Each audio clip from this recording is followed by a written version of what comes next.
Hello बच्चों, कैसे हैं आप लोग। लास्ट टाइम सरफेस केमिस्ट्री के नोट्स मैंने आपसे शेयर करे थे और केमिकल काइनेटिक्स के कुछ पार्ट्स रह गए थे। कुछ टॉपिक्स हैं जो कि मेरी लास्ट वीडियो में केमिकल काइनेटिक्स में मिसिंग है, तो वो मैं आज कंप्लीट कर देती हूँ।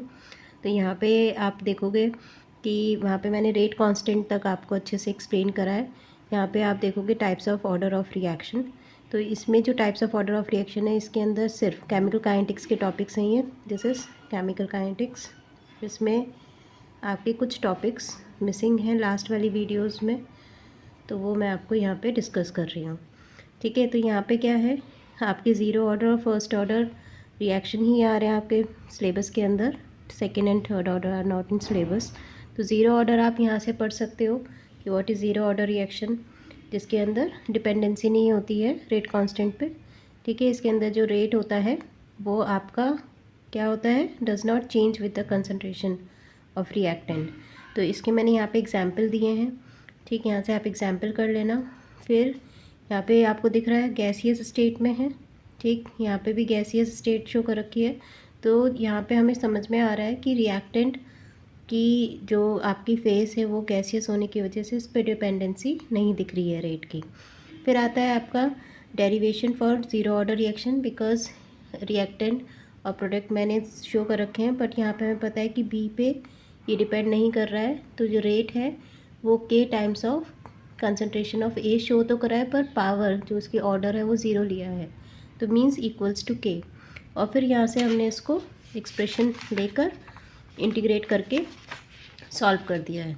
ठीक है, तो ये काफ़ी सिंपल मेथड में मैंने सॉल्व कर रखा है। इंटीग्रेशन मैथ्स के स्टूडेंट हो तो काफ़ी इजीली कर लोगे आप लोग।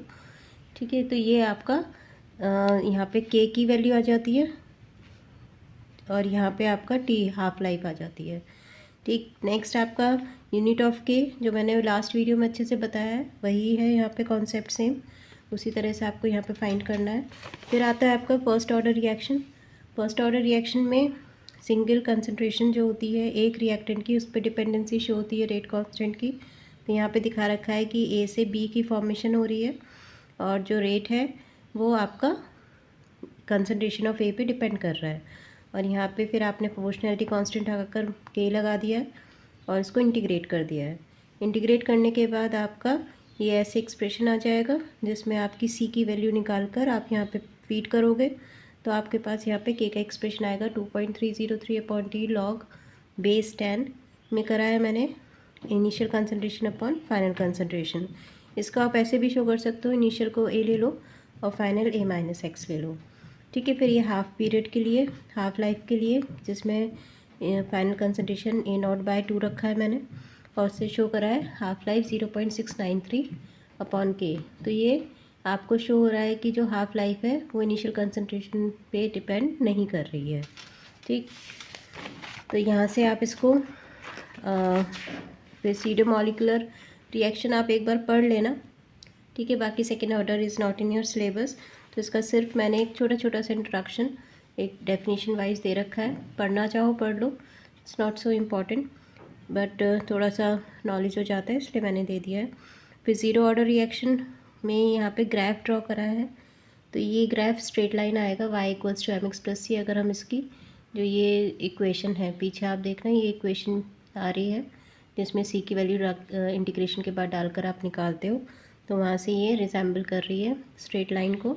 तो इसका अगर हम variation in concentration versus time plot करते हैं तो हमारे पास कुछ ऐसा ग्राफ आ जाता है। ठीक है, तो ये ग्राफ में आप देखोगे स्लोप क्या आ रहा है, -k के इक्वल आएगा, क्योंकि y=mx+c से कंपेयर करोगे तो स्लोप इज़ -k। तो ये ऐसे करके आपका डिक्रीजिंग वे में क्योंकि कंसंट्रेशन कम हो रही है वो शो कर रहा है। तो यहाँ पे आप कंसंट्रेशन लिखो, यहाँ टाइम, यहाँ पे इनिशियल कंसंट्रेशन A0 और ये स्लोप -k। तो ये काफ़ी इंपॉर्टेंट हो जाते हैं। कभी कभी ग्राफ दे देते हैं और पूछ लेते हैं कि k की वैल्यू क्या है, तो जो भी आपका स्लोप आ रहा होगा वो k की वैल्यू -k को डिनोट कर रहा होगा। ऐसी फर्स्ट ऑर्डर रिएक्शन में जो आपका ये इक्वेशन आई थी, इसको हमने थोड़ा मैनिपुलेट करा। log A आपका फाइनल कंसंट्रेशन हो गया -kT 2.303 प्लस log A0। ये भी वही है जो आपने C की वैल्यू रखी है, उसके बाद आप 2.303 से इक्वेशन को डिवाइड कर दो तो ये इस तरह का आपका इक्वेशन आ जाएगा। अगेन ये y=mx+c से रिजेंबल कर रही है। ठीक है। इसको बेस ए में लिखो, 10 में लिखोगे तो ऐसे लिखा जाएगा, 2.303 से डिवाइड होकर शो हो रहा है। बेस ई में रखोगे तो यहाँ पे 2.303 नहीं आएगा। ठीक, अब अगेन अगर आप बेस ई में बना रहे हो तो यहाँ पे स्लोप सिर्फ -k होगा, पर अगर आपने इसको बेस 10 में शो करा है तो स्लोप k/2.303 होगा। ठीक है, बस यही छोटा सा डिफरेंस है, ज़्यादा कुछ डिफरेंस नहीं आता, और माइनस लगाना मत भूलना। अच्छा, फिर आपका आता है variation of rate with concentration. तो ज़ीरो ऑर्डर के अंदर आपको रेट पे डिपेंडेंसी नहीं होती है कंसंट्रेशन की, तो ये बिल्कुल कांस्टेंट ऐसे जाता है तो ऐसे दिखेगा स्ट्रेट लाइन। और यहाँ पे ये इंक्रीजिंग, क्योंकि it depends on the concentration, initial concentration of reactant. ठीक है, सेकंड और थर्ड का भी सेम ही बनता है। फिर आपका नेक्स्ट आता है यहाँ पे variation of concentration with half life. तो हाफ लाइफ में आपका ये एक जनरल मैंने फॉर्मूला लिखवा रखा है कि आप n की वैल्यू डाल दो और ऑर्डर, जैसे फर्स्ट ऑर्डर है, सेकंड ऑर्डर है, तो आपको खुद ही पता चल जाएगा कि हाफ लाइफ जो होती है वो कैसे कैसे डिपेंडेंसी शो करती है अकॉर्डिंग टू ऑर्डर। तो यहाँ पे t half directly proportional to a, और पहले जब ज़ीरो ऑर्डर डाला ना, ज़ीरो डाला तो 0 - 1, a की पावर -1 हो गई, ऊपर जाकर a हो गया। तो ये स्ट्रेट लाइन ऐसे इंक्रीजिंग ऑर्डर में। फर्स्ट ऑर्डर में डिपेंडेंसी नहीं होती, जो मैंने अभी पढ़कर ही बताया था आपको। तो ये बिल्कुल, क्योंकि 1 - 1 0, तो ये स्ट्रेट लाइन ऐसे देगा। ठीक है, बाकी करने की ज़रूरत नहीं है आपको, यहाँ पे ये सब करने की ज़रूरत नहीं है। फिर आता है factor affecting the rate of chemical reaction. Again बहुत इंपॉर्टेंट है। ठीक है, ये आप बहुत अच्छे से करके जाना कि टेम्परेचर पे डिपेंडेंसी यहाँ पे मैंने लिखवा रखा है कि जैसे जैसे आप टेम्परेचर बढ़ाओगे तो क्या होगा, इंक्रीज़ करता है टेम्परेचर तो क्या होगा, कोलिजन्स बढ़ेंगे, कोलिजन बढ़ेंगे तो इसका मतलब रिएक्शन रेट भी आपका बढ़ जाएगा। ठीक है, तो पर 10 डिग्री राइज इन टेम्परेचर जैसी शो करेंगे तो डबल हो जाता है रेट कांस्टेंट। अच्छा, इसी को फिर एरेनियस ने एक्सप्लेन करा था, जो कि बहुत ही इंपॉर्टेंट क्वेश्चन बनता है बोर्ड के लिए। तो एरेनियस इक्वेशन बहुत अच्छे से पढ़ना इसको, मतलब आप रट लो एक तरह से ना, समझो भी, बिकॉज पे कुछ कुछ इनडायरेक्टली क्वेश्चन कभी पूछ लेते हैं कि भाई इसका स्लोप क्या है, ऐसे करके ना ग्राफिकली, तो आप पढ़ लो बहुत अच्छे से ऐसे। और कुछ नहीं समझ में आता है आपको, इसका एक फुल्ली अच्छे से एक्सप्लेनेशन चाहिए तो आप मुझे मैसेज करना, मैं ज़रूर उसकी एक वीडियो बनाकर आपके लिए अपलोड कर दूँगी। अच्छा, ये आपका हो गया एरेनियस इक्वेशन, बहुत इंपॉर्टेंट है board exam point of view से।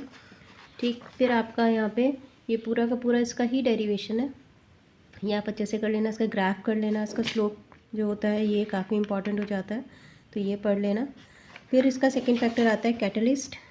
ठीक है, कैटलिस्ट जो होता है वो रेट ऑफ रिएक्शन को क्या करेगा। अब इसमें हमें पता है कि ये अल्टर करता है, नहीं करता है, तो ऑब्वियसली करेगा कि कैटलिस्ट है तो स्पीड ऑफ रिएक्शन को बढ़ा देता है। ठीक है, तो यहाँ पे रिएक्शन जब परफॉर्म करते हैं तो ये इंटरमीडिएट कॉम्प्लेक्स बनाता है, उसका जो यहाँ पे आप देखोगे एक्टिवेशन एनर्जी जो होती है इसको ये कम कर देता है, तो ईज़िली रिएक्शन परफॉर्म हो जाता है। अच्छा, फिर आता है आपका इफेक्ट ऑफ सरफेस एरिया, जो अगेन आपको यहाँ पे देखने को मिलता है कि सरफेस एरिया अगर आप इंक्रीज़ करोगे तो पाउडर फॉर्म में, अगर आप रिएक्टेंट लेते हो और सॉलिड फॉर्म में बिल्कुल बल्क लेते हो तो ऑब्वियसली पाउडर फॉर्म में रिएक्शन जल्दी होता है। ठीक है, कंसंट्रेशन पे मास, जो कहता है लॉ ऑफ मास एक्शन, कि वो डायरेक्टली प्रोपोर्शनल होता है, तो वो भी यहाँ पे आपको देखने को मिल जाएगा कि इंक्रीज़ ही करेगा। और फिर नेचर ऑफ रिएक्टेंट, तो यहाँ पे जो सब्सटेंस रेडिएशन मतलब जो ईज़िली हो जाते हैं, जल्दी से रिएक्ट हो जाते हैं, तो वो कोवलेंट होते हैं। ठीक है, ऐसी रेडिएशंस पे, प्रेशर पे, ये सारे फैक्टर्स हैं जो रेट ऑफ रिएक्शन को यहाँ पे शो करते हैं कि इंक्रीज़ कर रहे हैं। जैसे रेडिएशन आप बढ़ाओगे तो इंक्रीज़ हो जाएगा, पर प्रेशर इंक्रीज़ करोगे तो रेट ऑफ रिएक्शन कम हो जाएगा। ठीक है, अगेन एन इम्पॉर्टेंट क्वेश्चन। फिर यहाँ पे आपका आ जाता है, ये तो मैं आपको पिछले वीडियो में करा चुकी हूँ, मॉलिकुलैरिटी रेट ऑफ रिएक्शन में डिफरेंस। ठीक है, रेट कांस्टेंट में। फिर आता है कोलिजन थ्योरी। कोलिजन थ्योरी में वही कि किस तरह से ये आपस में जाकर दो रिएक्टेंट रिएक्ट करते हैं, तो उसके बारे में है, ये आप अच्छे से पढ़ लेना, अच्छा टॉपिक है। पहले एक बीच में ये कट भी हो गया था, वापस इन्होंने डाल दिया है। ठीक, तो ये आप पढ़ लेना। ओरिएंटेशन बैरियर होते हैं, दो तरह के बैरियर इसमें आप पढ़ोगे प्रोडक्ट बनाने के लिए। एक तो एनर्जी बैरियर होता है, वही एक्टिवेशन एनर्जी वाला, जो threshold energy minus original energy होता है। ठीक है, जितना कम एक्टिवेशन एनर्जी होगी उतनी जल्दी रिएक्शन होता है। फिर ओरिएंटेशन बैरियर होता है कि जो रिएक्टेंट है उनका ओरिएंटेशन अगर सेम होगा तो वो जल्दी रिएक्ट करेंगे, ओरिएंटेशन सेम नहीं होगा तो रिएक्शन नहीं होता है। जैसे कि यहाँ पे मैंने शो भी कर रखा है आपको, ठीक है, यहाँ पे ये दिखा रखा है। प्रॉपर ओरिएंटेशन है तो रिएक्शन हो रहा है, इम्प्रॉपर ओरिएंटेशन है तो प्रोडक्ट नहीं बन रहा। ये N और O अलग तरह से जाकर कोलाइड कर रहे हैं, ठीक है। फिर यहाँ पे ये एक्टिवेटेड कॉम्प्लेक्स आप देखोगे कि इंटरमीडिएट कैसे बनता है। पहले बॉन्डिंग होती है और उसके बाद फिर जो पुरानी बॉन्डिंग है वो ब्रेक हो जाती है और न्यू बॉन्डिंग फॉर्मेशन हो जाता है, ठीक है। फिर एक्टिवेटेड कॉम्प्लेक्स का यहाँ पे आपको थोड़ा सा ग्राफिकल रिप्रेजेंटेशन देखने को मिलेगा। एंड उसके बाद यहाँ पे ये कुछ मेरे क्वेश्चंस हैं जो मैंने कराए हैं अपनी क्लासेस में। आप भी यहाँ पे करके देख लेना, जिसका आंसर नहीं निकलता है या नहीं समझ में आता है तो मैसेज करना, I will surely form a video on this, ठीक है। तो ये था मेरा केमिकल काइनेटिक्स पूरा जो मैंने आपको यहाँ पे शो करा है, ठीक। बाकी और वीडियोस मैं जल्दी जल्दी अपलोड करने की कोशिश करूँगी। और मेरा टेलीग्राम का जो नंबर है, जो लिंक है, वो आपको इसके डिस्क्रिप्शन में मिल जाएगा, वहाँ से आप देख लेना। और जिसको भी नोट्स चाहिए, PDF चाहिए तो वो मुझे डायरेक्ट कांटेक्ट करें, ठीक है। Okay, thank you, have a nice day.